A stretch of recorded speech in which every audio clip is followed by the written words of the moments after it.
Time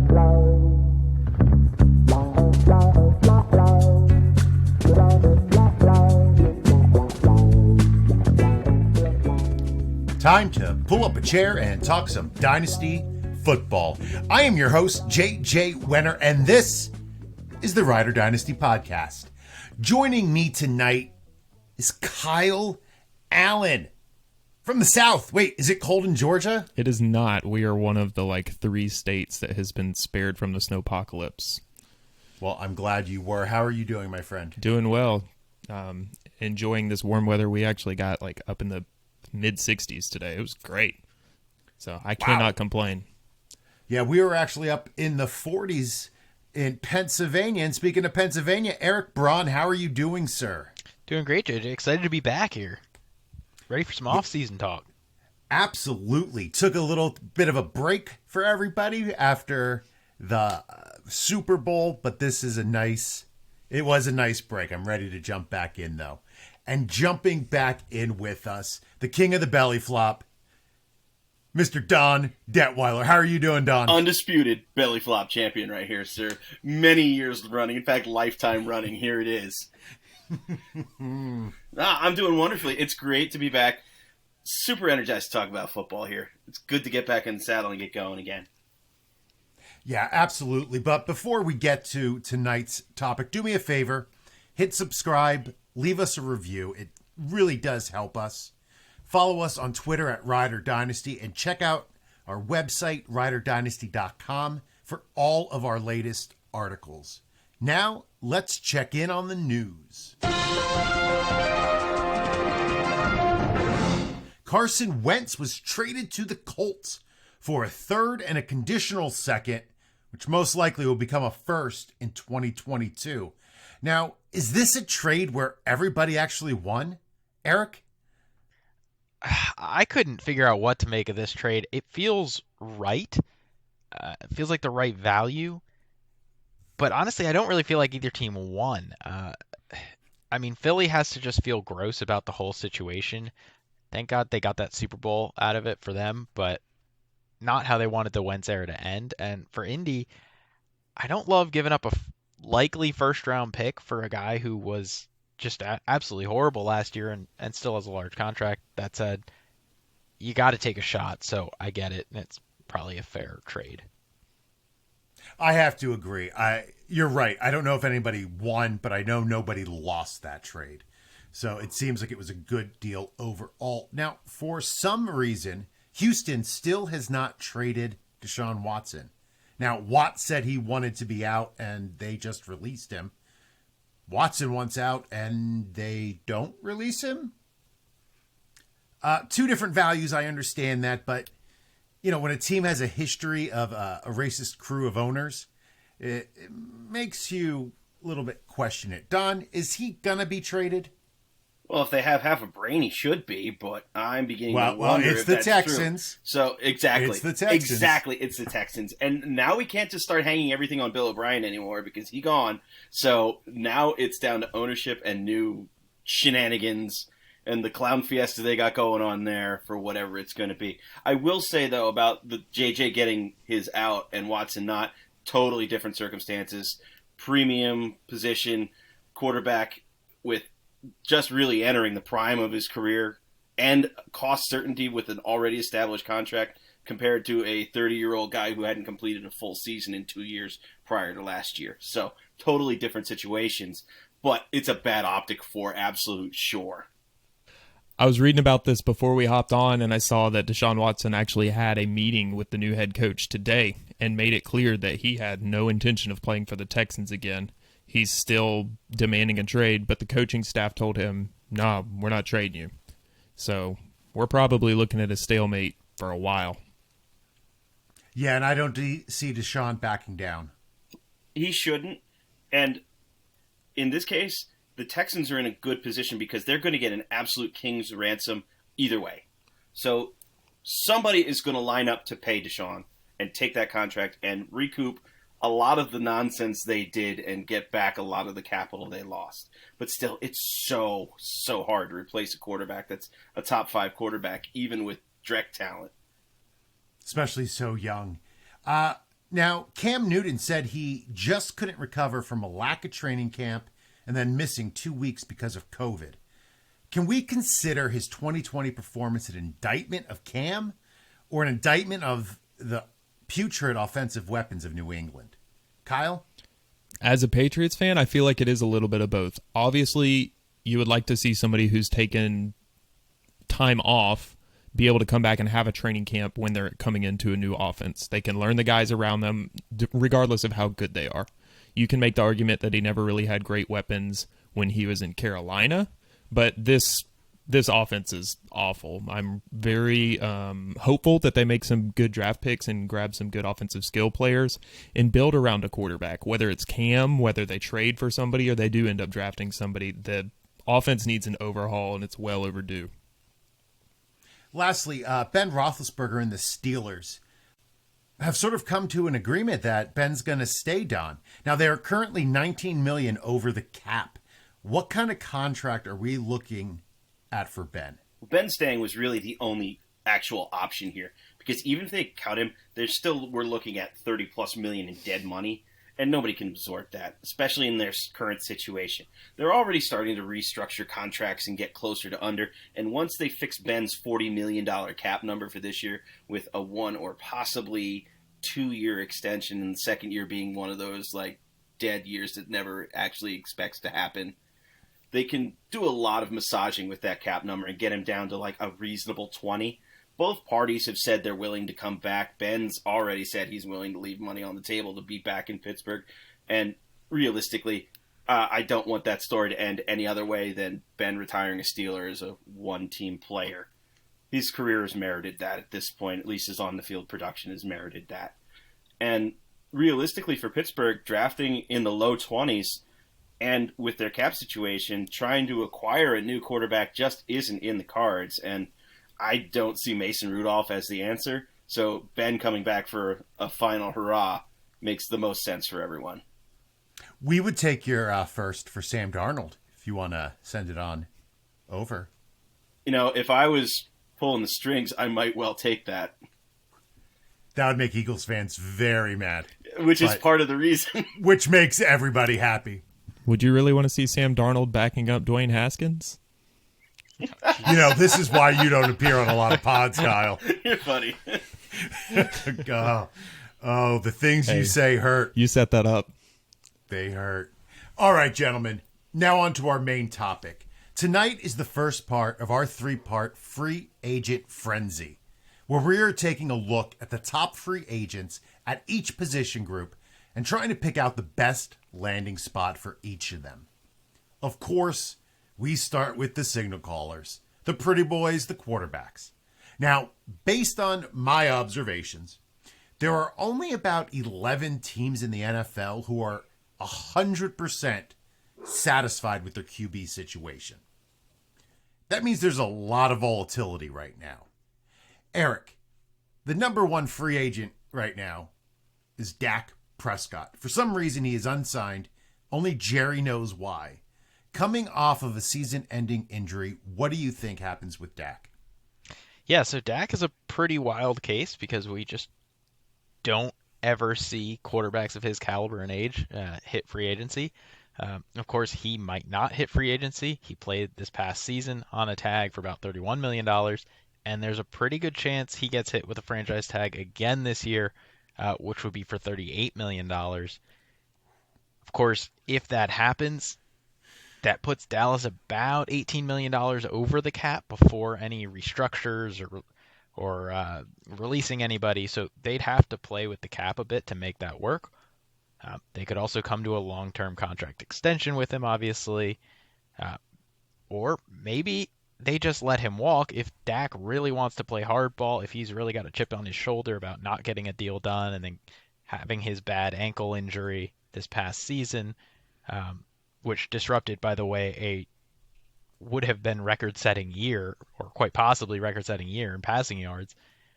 I mean, if he's got a chip on his shoulder, he can make this difficult for Dallas, force them to tag him, force them to reshuffle contracts, and really put a hurt on them. I don't think that happens. It doesn't seem like he wants to bail completely. And I think at some point Dallas just has to cave and can't let a genuine franchise quarterback in his prime walk out the door for nothing. But it's not impossible that he does hit free agency. So where would you like to see him go? Well, my biased opinion is I'd love to see him come to Washington. And I mean, it's getting buzz in Washington circles, and supposedly Dax followed Washington on Instagram and all that stuff. That all those internet nonsense rumors. But it does also make sense. And again, if Dak has a bone to pick with Dallas and Jerry, where better to go than the division rival who has the pieces around the quarterback position to make life miserable for Dallas and the cap room to get it done. So I think that would be a great fit for him. I also think you could see him go to somewhere like New England or Denver, who also has a big need at quarterback, a lot of cap room, and wants to shift right back into win now mode. Yeah, I would agree with you. Dallas is the obvious choice. He should go back there. That's what should happen. Out of any team that needs a QB, Dallas and the Broncos have the best weapons. So those would be I would say the two best landing spots for him. But if he goes back to Dallas, I would guarantee that he's going to have a top 3 year this year. Yeah, I mean, from a fantasy perspective, you're 100% right. Dallas is the place to be, and I think Denver's a close second. But yeah, I mean, he doesn't have a great reason to want to leave Dallas with all the weapons they've got there. I mean, he was QB2 in 2019, and like I said, I mean, he was on pace to break the rush or the passing yardage record this past year. So if he stays, top 3 quarterback option. How fun! Kyle, where do you think he should land? Yeah, I mean, Dallas is the clear and apparent option. I can't really see him going anywhere else, honestly. You saw what happened to Dallas whenever he was gone and how abysmal that offense suddenly became without one player. It's Dallas or nothing for me. If they don't sign him, they're bottom of the league pretty much straight away, I think. Don? What if he just takes the one step to the left hop and winds up in New Orleans? I don't think they have the cap room to ever get it done. They could make it. You can massage numbers, cut players. You can make that thing happen. With a dynamic defense like they have, Michael Thomas, Kamara, and a bunch of young, fast guys, that could get interesting. Yeah, it would be a good landing spot. Again, I think we all agree he's going to Dallas. But dare to dream, right? Dare to dream. He can go somewhere where somebody really loves him. I think the only realistic situation where he does leave Dallas is if they do a sign and trade. They sign him, get him to a contract to where they could have comparable money with somebody coming in, where another team could afford to roster him and make a trade. I think what ultimately happens, though, is he gets tagged first and then sanity prevails. The tag will buy them extra month to negotiate, so I think that's probably what happens. All right, our number 2 free agent, in my opinion, is Jameis Winston. Where do we see Jameis going? Yeah, famous Jameis. Again, the team he's with is the obvious choice. The Saints, I feel like, is where he will most likely end up. We've heard rumors that Taysom Hill is going to be the franchise quarterback to replace Drew Brees, but I can't wrap my head around it. I don't see that being a successful thing for them. I do think Jameis is the best option. If he doesn't go to the Saints, I think Washington football team would be an interesting choice. Jameis, no, please. Jameis has shown that he's not afraid to challenge a defense, and he's willing to force feed the ball to his playmakers. He would force feed Terry McLaurin. He would force feed Gibson in the passing game. I can see it being a good fit, although, as Eric has alluded, Washington fans would strongly turn their nose up to it, but I think that would be an interesting place for him to end up. Eric? Yeah, I can see. I mean, we need a quarterback, so I get it. And I would love it for Terry. He's just had a brutal string of quarterbacks. It would be great for his fantasy potential. I don't know if Washington needs the high risk, high variability quarterback like that. I think somewhere like Chicago maybe makes sense, where they might be, that front office is on the hot seat a little bit more, and they're just desperate to change something up, but they're also still in win now mode. So I could see somewhere like Chicago working, and similarly, Allen Robinson has played with a string of bad quarterbacks. Now he's a free agent, but could be a great fit for him if he's back in Chicago as well. My thing with Washington, with, as you said, the super high and super low of Jameis Winston, haven't they already had quarterbacks that are that low, though? I think having somebody who has those 400-yard, 4-touchdown games is probably better than any of the options they've had of late. Yeah, I do think he's better than anybody they have right now. Mm-hmm. But I feel like I'd rather see them go after somebody like Mariota and just say, don't screw this up. Let the defense win the games and manage the offense. If they were going to do that, they could just keep Alex Smith. Well, Alex Smith was a disaster, if we're being honest. He's just there. Yeah, That's what you're asking of either of them, Yeah, but Alex Smith can't move anymore. Yeah, it was rough. That was rough. Yeah. Hey, I don't know if we got any Kyle Allen fans in the audience, but Nope. I know You know we what? got one. I've never met one I've liked. me either. Oh, no self-loathing on Well, this now show. it's sad. That was sad. All right, Don, tell me about Trubisky. Okay, let's talk. I don't know what to do with him. Let's talk about Turbo. This poor dude has been kind of interesting. If you just take the name off of it and look at the numbers, if I told you could have a quarterback for your team for just money, no assets needed, who went in his first 4 years 29-21, had a 67% career completion percentage, with his best percentage in his most recent season, and has already thrown for 10,500 yards and has a 2-to-1 touchdown to interception ratio. Oh yeah, and by the way, he's run for 700 yards. Might be a little interested, eh? Maybe. I know there'd be a trick, though. Oh, and here's the trick. We have no idea what Trubisky is. None whatsoever. And part of the reason is because he's played with literal nobody. There's Allen Robinson and stuff. Here, have a peek at this. In 2018, his second year, I just discounted the rookie year, his leading receiver was Robinson, who had 750 yards. Everybody behind that was well less. And added 850 to running backs. The next year it went down to 650 to running backs because of an injury to Cohen. Same for this year, 560 yards passing to running backs. And then 2 big years for Robinson, and everybody else didn't even hit 700 yards. Not to mention that in 2 of those 3 years, the offensive line finished in the last 10 for pass block win rate and any kind of pass blocking success metric. Poor dude has never had a chance. Full stop. The question is, has he had his head beat in, or is he just total damaged? And unfortunately, we'll never know, because much like the last time we were talking about Clown Fiesta, Chicago's no better. They can't decide what they want to be, they can't decide who they are, and they probably ruined a very high quarterback pick. So where do we think he goes? I think he goes to a place where he can rehab life and sit for a year. Unless Chicago brings him back on the 1 year, which I don't really think is going to happen. And I don't know that he's going to be all that interested in that, to be perfectly honest. I think he goes to a place where he can park in and rehab behind an established veteran.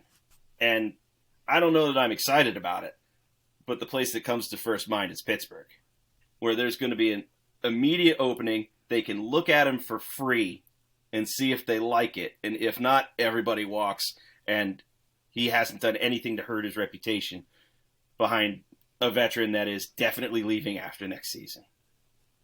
Sort of like what Jameis did with the Saints this past year. Exactly. It's the classic rehab stop. I like that. I like the fit. I don't like the player, but I like the fit. Yeah. Another place I think would be interesting, and this is coming from a Patriots fan, is New England. The Patriots' offensive line is far better than Chicago's, as you alluded to. Their pass blocking was horrific. And I feel like Nagy and the Bears' offense really tried to make him something he's not. Nagy tried to make him a pocket passer, and as you alluded to, he's good when he runs. I honestly feel like he does a lot better when it's like make one read and then try to create something versus coming to the line, read the defense. If I'm going to name a quarterback that I want to come to the line and read a defense and make a decision, he's not high on my list. And I feel like that's what Nagy was trying to make him do, and that's where he started to struggle. And one last thing to complement the stats you shared, Don. Did you know that Mitch Trubisky is the only quarterback since the AFL-NFL merger to start more than 50 games and not to throw a pick six? ball security wins games. That's remarkable. That has to be luck. Yeah, There's no way it isn't. Pure luck. he's had fast running backs to chase down DBs that pick him off. They might not be able to pass block, but all of those linemen can run like a 4.8. The interceptions were just so uncatchable that, There it is. couldn't run them back. The Sam Darnold excuse. The next quarterback, I am going to take the Red Rifle himself, Andy Dalton. Now, Andy Dalton bet on himself this offseason by signing a 1-year deal with the Cowboys, and I think Dalton won the bet.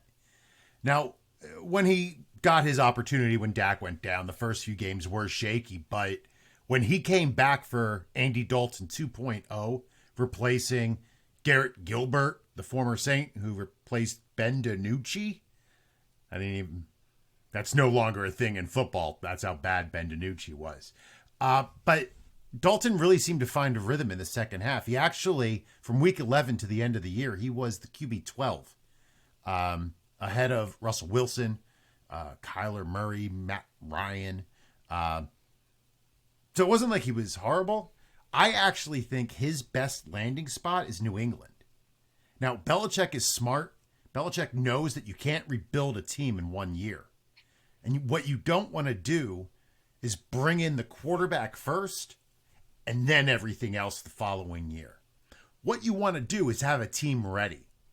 What better quarterback to see you through that transition than Andy Dalton, Mr. Steady, right? Take this year, bring in weapons, get on the offensive line, get everybody healthy again, get some new pieces in there. Then next year, then you can draft a QB in 22. And, they can even take a shot this year later in the draft on Jamie Newman or Kellen Mond. See if they get lucky, right? They hit Tom Brady once. Maybe they can find another diamond in the rough. And that'll give them something to even try out this year while Dalton is there. I just think Dalton is the veteran starter that Bill is looking for as he rebuilds. And just remember that this was easily one of the worst offensive rosters in the NFL last year. Without a doubt. Kyle, you're a Pats fan? Yeah, without a doubt. I love that fit. Last year, whenever they were talking about him going somewhere else, I was like, come to New England. Before they had signed Cam, I was like, come to New England. Kind of like you said, even if he's just a placeholder, that's not a bad guy to have as a placeholder. Somewhere I wouldn't mind seeing him land, and this is, of course, if they don't bring back Trubisky, would be Chicago. He's a better fit for that offense, like I was talking to before. He's more of the type of guy to stand in the pocket and make passes down the field. And I feel like he would help out Darnell Mooney a lot. Mooney is that speedster that we kept seeing get wide open. They showed all these highlight plays of him smoking a defensive back and then getting missed by 10 yards. So I feel like if anybody benefits from it, Darnell Mooney should be calling Andy Dalton's agent, being like, hey, talk to my guys in Chicago. And yeah, it's funny that you mention it that way, because the one thing that Matt Nagy doesn't want his players to do is to go outside of the system to make plays. And the one thing Andy Dalton can't do is make plays outside of a system. Right. So it's like a perfect fit. We see these teams that try to bring in a new player, a new quarterback, and they try to make them fit their system. The good coaches that win a lot of games, they have a guy, and then they build a system around them. And I feel like that's where Nagy's getting beat up by Trubisky. I'm kind of beating a dead horse here. So go ahead, Don. What were you going to say? The perfect fit in Chicago there. They want to be a play-action really heavy offense, motion offense, and Dalton is a very cerebral quarterback, capable of doing those things. They want to feed Montgomery. Nobody better to do it than Dalton. And don't expect him to move, because he ain't gonna. So you'll know right where he is to pass block for him, which is good for them if they want to run those kind of down-the-field routes. So that could fit, and that could work out very well. But be sure, Dalton has a job next year somewhere, if not as a primary starter, placeholder for someone who drafts a quarterback, as a backup for somebody that's either in a shaky spot or that is just hedging bets to make a Super Bowl run. All right, I'm putting all my chips on New England for him. Jacoby Brissett, now once a starter in Indy, what does the future hold for Jacoby? A clipboard. He's done too much of that already. I would like to see Jacoby Brissett go back to Philadelphia. Or not go back to Philadelphia. Go to Philadelphia, hook back up with head coach Nick Sirianni, who he's had success with when he was in Indy. Whether that's serving as a backup to Hurts or having a chance for the QB1 spot there, we don't know. I think it would be nice for Hurts to have a little bit of competition, somebody to push him, because competition only builds winning. We'll see who rises up and who takes that starting job, but they're similar in their skill set, so I don't feel like they would have to change the scheme around much to really fit one or the other. If one struggles, swap out the other one and see what happens. See, I hate that because I don't want you undermining a young quarterback's confidence. I don't want him looking over his shoulder being like, okay, I just hum one high. Here comes the vet, and I'm back to the pine. If you're going to see what Hurts has, you put him in, you let him do it, and that's it. His team for 1 year, prove it or bail. I feel like the flip side to that, though, is if you're going to say 1 year, prove it or bail, it's like, I don't know, if Jacoby Brissett sitting on the bench is going to ruin Jalen Hurts' confidence, which I don't think it would anyways, considering his history, then, what did you really have in Jalen anyways? Yeah, where was the confidence to begin with if you're worried about Brissett? I feel like there probably shouldn't be much to begin with, but that's just me. In Hurts, I see a wildly inaccurate quarterback who can run around nicely, and that's about what he can do. But that's my evaluation. There are plenty who absolutely love him. Ryan! I would love to see Brissett paired, like you said, with a rookie. Maybe like the Broncos. Just someplace where I think he's a great mentor. And everything I hear about Jacoby Brissett is that he does all the right things in the QB room. Mm-hmm. He studies film. He knows how to act, what to do. And I always think that's a good thing for a young QB coming in. And it really seems like Jalen Hurts only had Carson Wentz, and Carson Wentz wasn't a great teammate, I guess. I don't know. There's so many different stories. But maybe bringing in somebody a little steadier to sit behind him and help guide him might help. Yeah, I can see him there with the Chargers behind Herbert doing the same kind of thing. Just as long as he steers clear of Tyrod Taylor's doctor. It's so true. Are there any other QBs who we should talk about? What about Fitzmagic? Is Fitzmagic at what is he, 44 now? 48?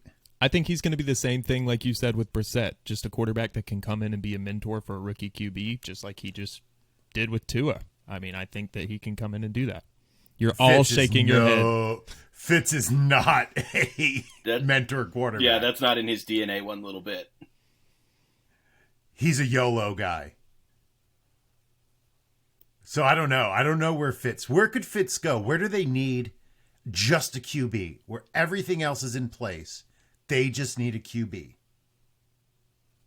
Washington, but I don't want him for the same reason I don't want Jameis. Problem is he's a 1 year Band-Aid. So you got to be absolutely ready. Maybe Frisco, but I don't know that he's better than what they have. I still think Chicago makes sense for these 1 year fits. I think they're on the hot seat over there, and they've got the defense to make a push if they can just get lucky with a hot streak from a Jameis or a Fitzpatrick. Yeah. What about Carolina?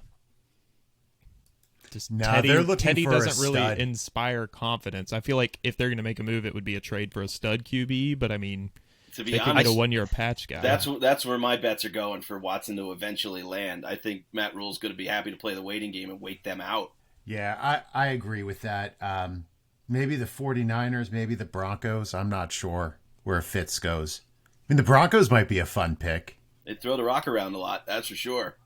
Little mile high Fitz magic, baby. Let's see it. All right. That's an interesting Well, now to my favorite position group, the tight ends. The free agent market isn't that great for tight ends this year. Clearly, the best, the cream of the crop is Hunter Henry. Now, Hunter Henry is just like Austin Hooper or Hayden Hurst, Logan Thomas. Never going to be a top 5. Maybe like he would be number 5, but just barely. But they're never going to lead tight ends. They're always going to be like the back end tight end 1, like early tight end 2. It's just that churn that happens. Now, returning to the Chargers would be ideal. I think it's a young offense. They need a productive tight end, and he would be building off of chemistry that started last year and was picking up as the season went on. However, Jacksonville would be a great spot for Hunter Henry. He'd be paired with Lawrence, Robinson, Chark, and Chenault. They add another wide receiver in the draft in the first round. And then you would have a completely stacked offense with Hunter Henry at tight end. And as long as they're also bringing in O-line, but the best thing about bringing in Henry is you have help at that tackle position then. You have a guy who can chip the edge and then go into a route. You know, and we saw with what Gronk did for Brady, it's very important to have those tight ends who can block. So I think Jacksonville would be a perfect landing spot for Hunter Henry. Eric?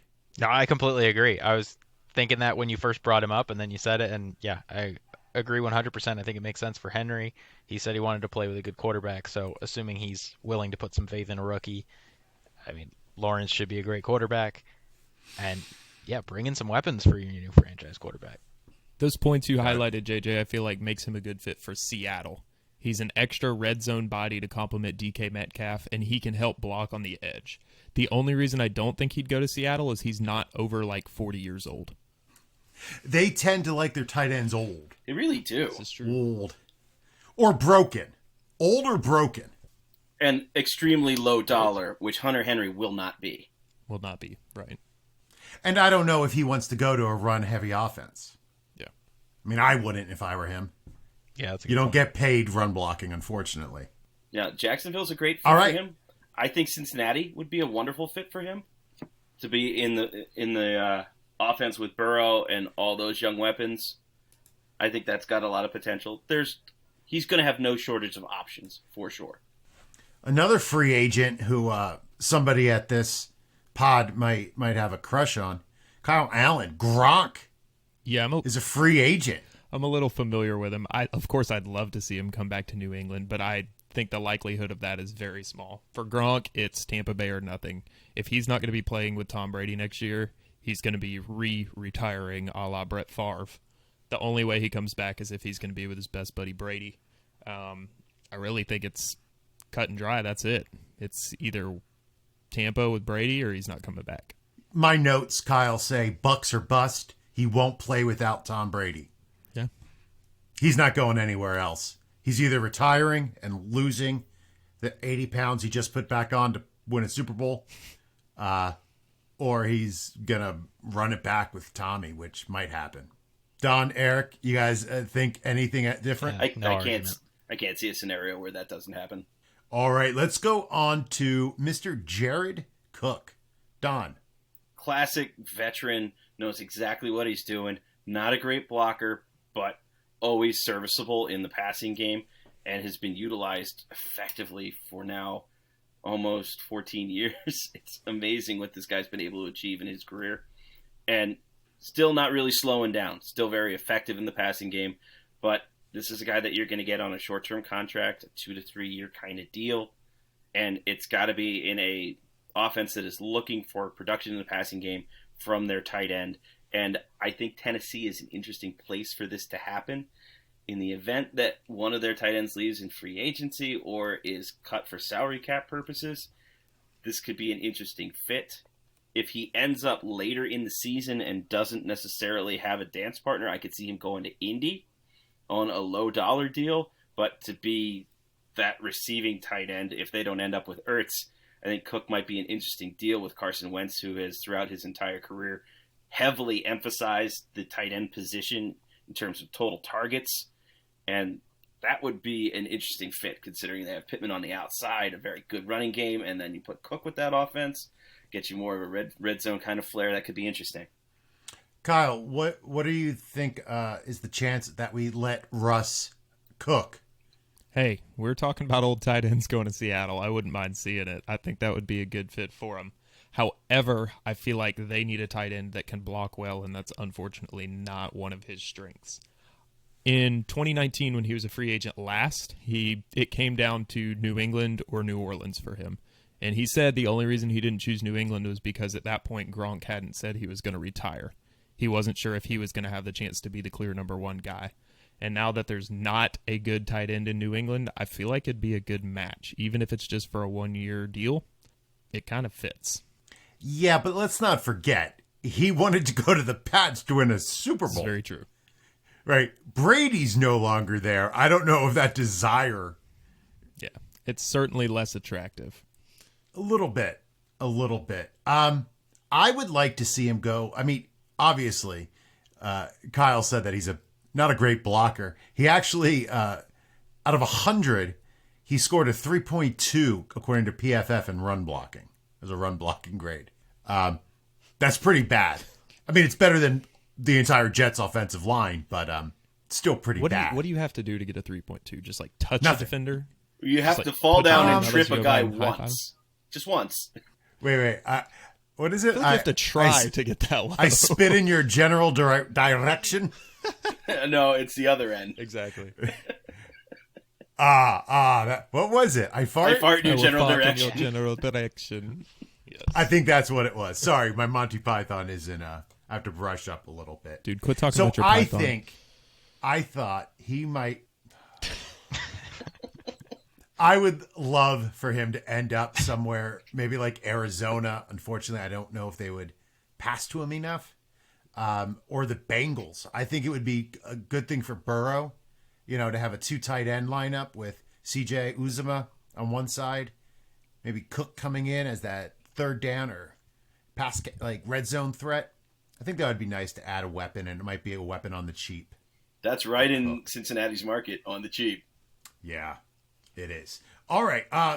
Next up, if I told you before the season that Jonnu Smith would score more fantasy points than Higbee, Kittle, and Goddard, you would have thought that Jonnu had a great season. Unfortunately, all 4 had very disappointing seasons. Now, Jonnu was the tight end 16 in total points, but he was the tight end 13 in points per game because he did miss a couple games. If he didn't score a TD last season, he was terrible. Terrible. He averaged under 2 catches a game. So luckily he scored 8 TDs. But, I mean, Jonnu Smith is 6'3", 250, and ran a 4.6. He's explosive. He had a 38-inch vertical. Like, that's crazy for a tight end. With an aggressive passing offense, I think he can be deadly. Unfortunately, there's a chance that he gets tagged by Tennessee. And if that happens again, he's not getting the volume, right? He can't get the volume. Can't get what doesn't exist. Where I want him to go is the Saints. Winston was able to make Cameron Brate a tight end 1 in back-to-back years. I know it seems like that never happened, but it did. What can he do with a real athlete at the position? I just think that would be a fantastic fit and give them another solid receiving option to take some of the pressure off Michael Thomas on whatever quarterback Jameis Winston that starts there next year. Eric, am I alone on this island? No, I actually really like that. That's a solid fit, man. You're my layup when I'm not sure if I think I made a good decision. Kyle, what do you think? I think that would be a good fit for him. As you said, he would get that target share that he's never had before. Another spot I'd like to see him end up, and you alluded to Hunter Henry going there for similar reasons, is Jacksonville. He's more than likely going to end up with Trevor Lawrence as his quarterback, and what does a rookie quarterback need to rely on more than an awesome safety valve with a super athletic tight end? And Jonnu Smith could be just that. They have the cap space, they'd be able to sign him, and he'd be a great fit in that offense. Fair enough. I wouldn't mind seeing either of those. Last but not least, I guess, Gerald Everett. I don't know really what to think about him, Eric. Yeah, Gerald Everett was actually from that same draft class as Jonnu Smith and had very similar combines. Both were 4.62 40s. Both had roughly 38-inch verticals. So you talk about an explosive guy. Everett's got the athleticism to have that kind of late career breakout that we see from tight ends from time to time. Like with Jared Cook. That said, he certainly hasn't really put it all together yet. He's never had a top 20 tight end finish in PPR leagues, so it just hasn't clicked yet. But I think somewhere where it could click and where it might make sense is Arizona. They don't really have a tight end, haven't had one for a while, and they could use somebody in the middle of the field for Kyler, just a big target, be a fun offense to see him play in, and I think the fit makes sense. Excuse me. Sam Darnold's alter ego, Dan Arnold, plays tight end for the Cardinals. My bad. I'm pretty sure those are the same people, right? Sam Darnold and Dan Arnold. Well, look, if he plays tight end like Sam Darnold plays quarterback, Gerald Everett will be fine. Wait, Was that mean? That was mean against Darnold, right? Yes. Any other tight ends we want to talk about? Ross Dwelly? Cool. No, No. none of them. Trey- None of them are going to be fantasy relevant. Jesse James might get cut from Detroit. He's a blocking guy. Probably Trey Burden? Just a bunch of Jags. All right, it's time for Tags, where we share our final thoughts and let the riders know where they can find us. Don? As you know, I avoid the social media like the plague because I choose happiness. But if you want to say something about any of my shenanigans or crazy comments, please tell any one of the guys. They will probably read it on air and present it to me live, which will be a hoot. And we promise to read it. So go ahead and go for it. It'll be great. The world's a fun place right now, guys. We're getting so close. Stay the course. We can all get there and we can all do it together. But we have to do it together. Eric? Hey, you can find me on Twitter at Eric Braunmower. Hit me up. I don't know. Send some Dynasty trade thoughts my way or something. I don't know. Mix it up. Kyle? I like it. Eric the Conversationalist. If you're looking for me on Twitter, you can find me at @kallen_4. And if you want to find all of us on Twitter, you can find us at Ride or Dynasty. And I want to take a quick second. Sorry if I'm stealing your thunder on this, JJ, but give a special shout out to Matthew, Nick, and Duncan for helping all of us with our research for this episode. So shout out to all of them. We will provide a link to their Twitters in our tweet sharing out this episode because I don't know them off the top of my head. But shout out to those guys for helping us with the research for this pod. Yeah, absolutely. They did a great job getting us all the stats we needed to do our research for the show. Yeah, stay the course, people. We're almost there. We're almost there. I'm at JJ Wenner. And from all of us to all of you, be safe, be well, and remember, never say anything to make a meeting longer or cut a happy hour short. Boat drinks, my friends. Boat drinks.